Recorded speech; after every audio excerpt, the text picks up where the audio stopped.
respects.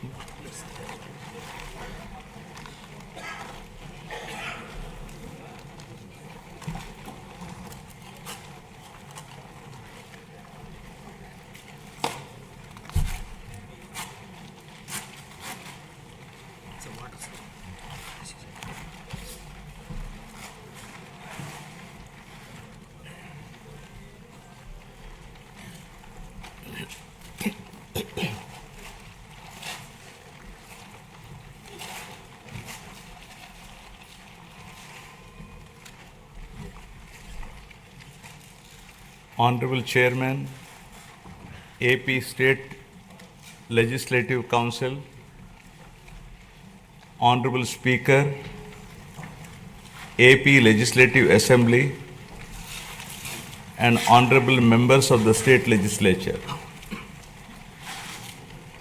It is indeed an honor and privilege for me to address the esteemed joint session of this Legislative Assembly on this momentous occasion of the budget session 2025-26.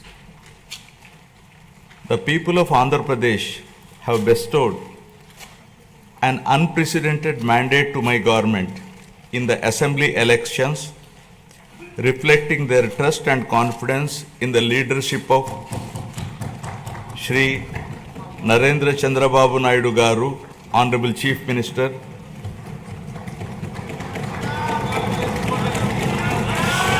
Shri Pawan Kalyan Garu, Honorable Deputy Chief Minister, and the complete support of Shri Narendra Modi Garu, Honorable Prime Minister of India, and the coalition of NDA government. The overwhelming and historic majority bestowed upon this government is not only a resounding testament to people's will, but also a strong statement against the misrule of the previous regime. Let me bring the attention of the August House to my earlier address to this House, where I had spoken about the perilous situation we were in due to misappropriation on all fronts in the previous regime. I had highlighted the misgovernance that took place during the past 5 years,